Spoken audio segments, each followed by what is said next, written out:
साहब अटल जी तो ये कहते थे कि पड़ोसी हम बदल नहीं सकते, दोस्त बदल सकते हैं, तो मोदी जी ने तो नीति बदल दी। हमने कहा नहीं, नीति नहीं बदली है। मोदी जी ने यह बताया है, उन्होंने अटल जी की नीति को आगे बढ़ाया है। पहले हमने कहा कि हम दोस्त बदल सकते हैं, पड़ोसी नहीं बदल सकते, तो मोदी जी ने कहा पड़ोसी नहीं बदल सकते हैं पर पड़ोसी को हैसियत में रख सकते हैं।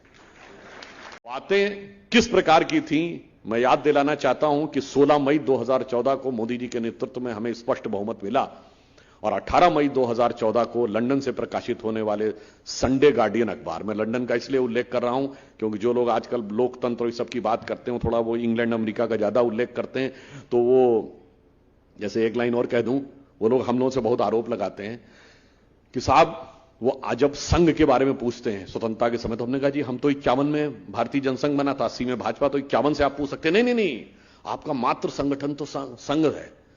हमने कहा हां जी ये बात तो बिल्कुल सही है, अगर हमारा मात्र संगठन संघ है तो जब कांग्रेस 1885 में स्थापित हुई, उसको स्थापित करने वाला एलन ऑक्टेवियम ह्यूम ब्रिटिश सरकार का सेक्रेटरी था, तो आपका मात्र संगठन तो अंग्रेज सरकार है।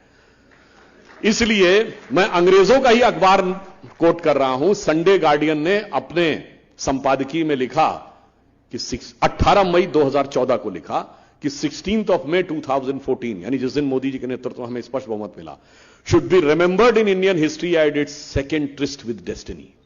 ये ट्रिस्ट विद डेस्टिनी वो स्पीच थी जो 14-15 अगस्त की रात को नेहरू जी ने दिया था आजादी के समय। यह नियति के साथ भारत का दूसरा मिलन था। और आगे वो लिखता है, it should be remembered as a day in Indian history on which Britishers finally left India. और उसको वो एक्सप्लेन करता है आगे। उन्होंने कहा कि उसके बाद जो कांग्रेस का शासन लंबे समय तक रहा, वो अपनी विचार सोच में पूरी तरीके से ब्रिटिश कॉलोनियल लीगेसी को लिए हुए थी। पहली बार एक ऐसे विचार के हाथ में सत्ता आई है जिसका ब्रिटिश कॉलोनियल लीगेसी से कोई मतलब नहीं है और वो पूर्णतः स्वदेशी है।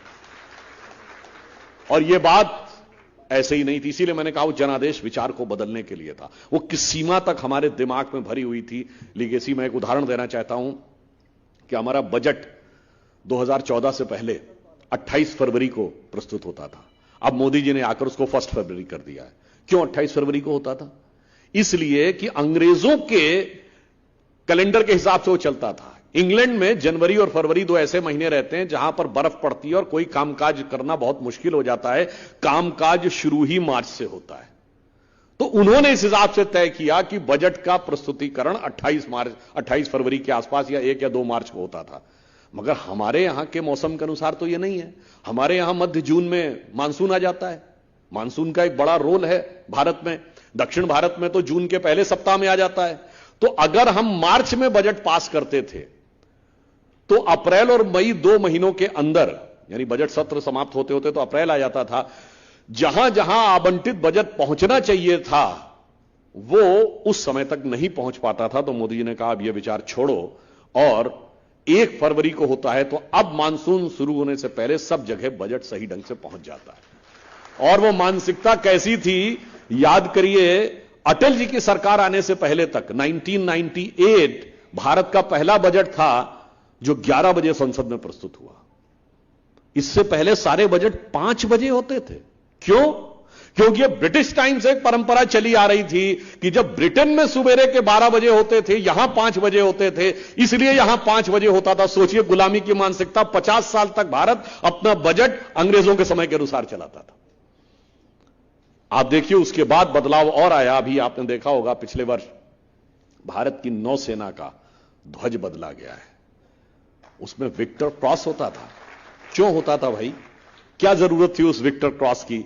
और उसमें अब भारत की नौसेना का एम्बलम जिसमें शन्नो वरुणः लिखा हुआ है और उसके चारों तरफ जो एक हेक्सागोनल वो बना है जिसमें गोल्डन स्ट्रिप बनी हुई है, वो छत्रपति शिवाजी की नौसेना के सिंबल से लिया गया।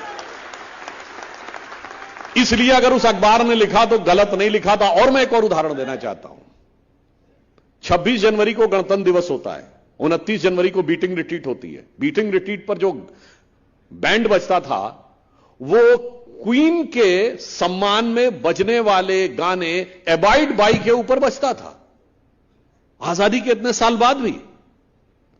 अब उसे चेंज कर दिया गया मोदी जी के आने के बाद। अब वो उस धुन पे बजता है, ऐ मेरे वतन के लोगों जरा आंख में भर लो पानी।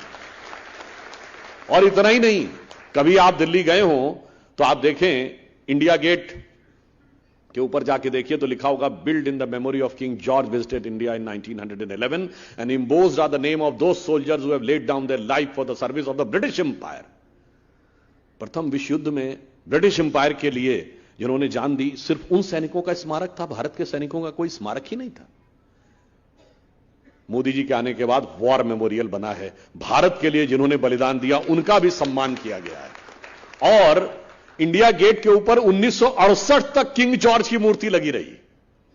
20 साल बाद भी आजादी के किंग जॉर्ज की मूर्ति लगी रही और वो हटाने का काम हुआ और अब वहां सुभाष चंद्र बोस जी की मूर्ति लगी। इवन आप याद करिए, आपके महाराष्ट्र में हमारी जब सरकार आई, पहली शिवसेना भाजपा गठबंधन की सरकार 1995, उससे पहले विक्टोरिया टर्मिनस ही था।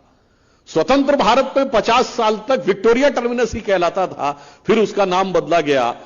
इसलिए हम कहना चाहते हैं कि एक बड़े बदलाव का आगाज था वो बदलाव, और वो अब धीरे धीरे दिखाई पड़ रहा है। और इसीलिए अब राजपथ का भी नाम, जिसका नाम पहले किंग्स वे होता था, फिर बदल के राजपथ किया गया। तो सिर्फ लिटरल ट्रांसलेशन हुआ, भाव तो नहीं बदला, भाव तो राज का ही रहा, अब वो कर्तव्य पथ हो गया।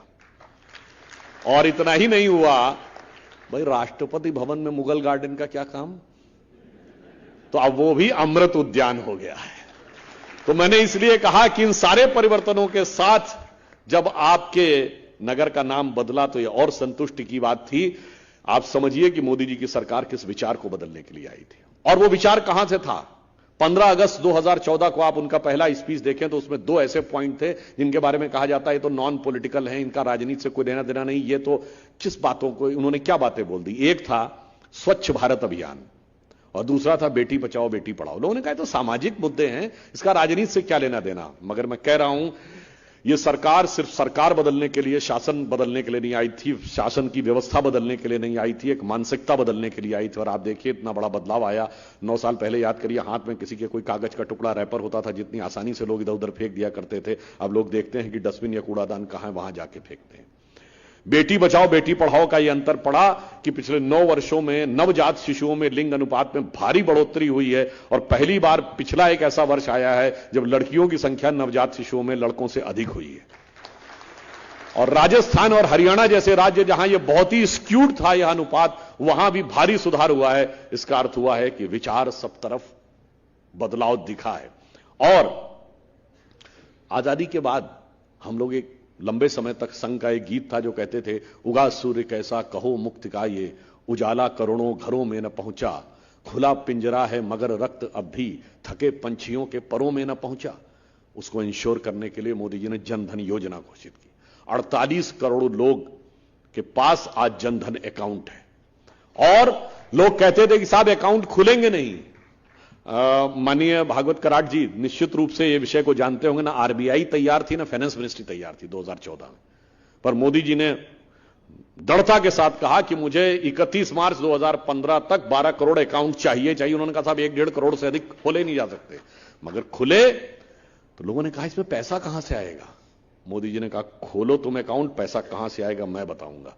फिर क्या हुआ, डायरेक्ट बेनिफिट ट्रांसफर शुरू हुआ, और आज उन अकाउंट्स में 1,92,000 करोड़ रुपया उन अकाउंट्स में है। और उससे जानते क्या लाभ हुआ, जब डायरेक्ट बेनिफिट ट्रांसफर हुआ तो एक दौर में भारत के एक प्रधानमंत्री कहते थे 1 रुपया चलता है और 15 पैसे पहुंचता है, अब 100 का 100 पैसा पहुंचने लगा।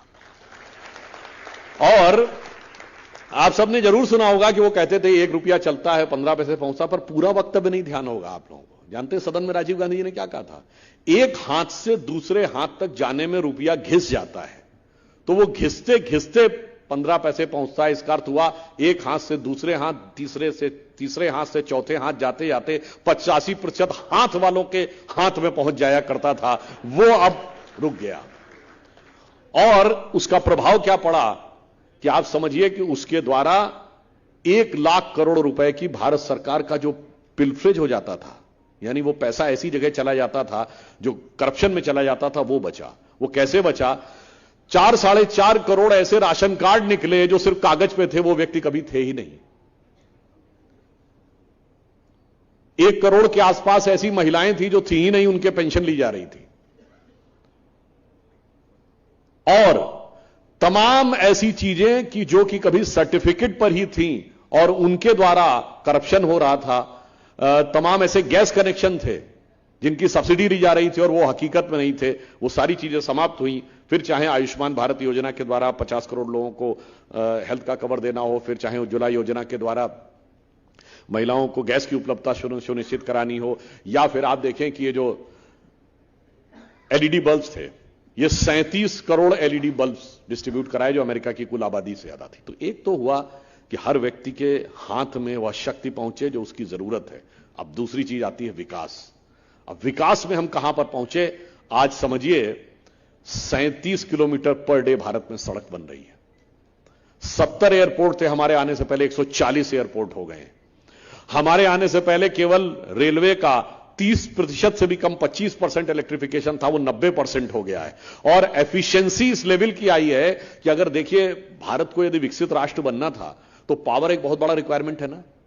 हमारी सारी पावर की आवश्यकताएं मेजॉरिटी कोयले से पूरी होती थी। अगर हम कोयले के द्वारा ही बिजली उत्पादन पे जाते तो महंगा भी पड़ता और प्रदूषण पे भी भारी प्रभाव पड़ता। परंतु मोदी जी ने आकर शुरू किया सोलर एनर्जी, और सोलर एनर्जी के अलावा उन्होंने ग्रीन एनर्जी का एक टारगेट रखा था कि 2030 तक भारत का 40% पावर का प्रोडक्शन ग्रीन एनर्जी से होगा। और यह पहली बार भारत के इतिहास में हुआ कि वो टारगेट 8 साल पहले अचीव हो गया 2022 में। अब वो 2030 के लिए 50% कर दिया गया है। हो सकता है लोगों ने सोचा हो कि हम भी सोलर एनर्जी करेंगे, मगर इतना बड़ा परिवर्तन किसी ने नहीं सोचा होगा कि सोलर एनर्जी में जो परिवर्तन आया कि एक इंटरनेशनल सोलर अलायंस बना और उसका लीडर भारत बना। अब आप यही देखिए कि विकास में हम उस सीमा तक पहुंचे कि हम 5वीं बड़ी अर्थव्यवस्था बने। और यह भी संयोग देखिए कि हम स्वतंत्रता के अमृत महोत्सव वर्ष में उस ब्रिटेन को पीछे छोड़कर 5वीं बड़ी अर्थव्यवस्था बने जो कभी हम पे हुकूमत करता था। और अभी प्रधानमंत्री जी ने कहा है कि शीघ्र ही हम जर्मनी को पीछे छोड़कर चौथी और जापान को पीछे छोड़कर तीसरी बड़ी अर्थव्यवस्था बन जाएंगे, यदि भगवान ने चाहा तो चंद वर्षों में, अगले 5 साल में।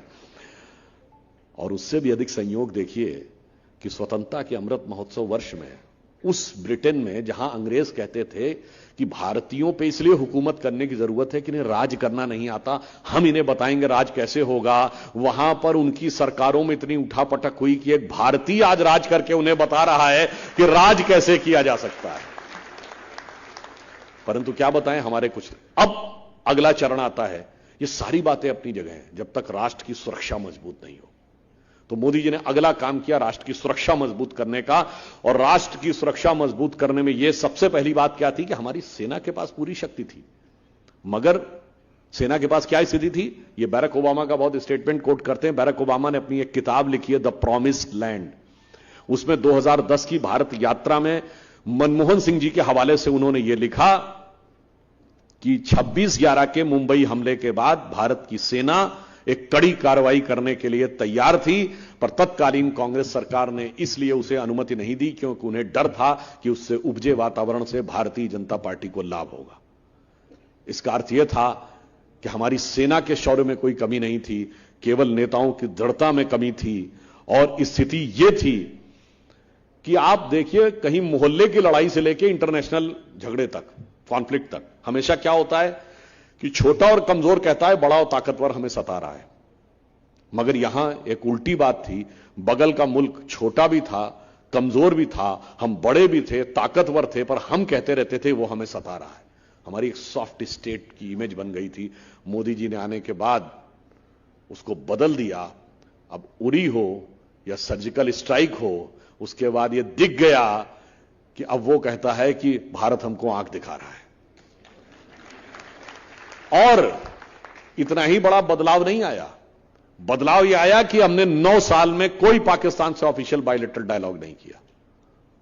और उसके बावजूद हम उस मुकाम में पहुंचे कि पाकिस्तान की पार्लियामेंट में खड़े होकर उनके सांसद का वो बयान याद करिए कि उन्होंने तत्कालीन विदेश मंत्री शाह महमूद कुरैशी साहब का स्टेटमेंट कोट करते हुए कहा, उन्होंने कहा मैं वहां पर था, शाह महमूद कुरैशी साहब बैठे हुए थे, पाकिस्तान के आर्मी चीफ आए और उनके पांव कांप रहे थे और उन्होंने कहा खुदा का वास्ता है शाम तक अभिनंदन को वापस कर दो वरना इंडिया अटैक कर देगा। यह हमने हासिल किया। यह तो 1971 में भी नहीं देखने को मिला था।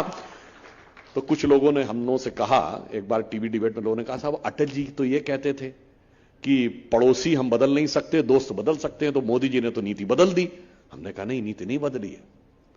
मोदी जी ने यह बताया है, उन्होंने अटल जी की नीति को आगे बढ़ाया है। पहले हमने कहा कि हम दोस्त बदल सकते हैं, पड़ोसी नहीं बदल सकते, तो मोदी जी ने कहा पड़ोसी नहीं बदल सकते हैं पर पड़ोसी को हैसियत में रख सकते हैं।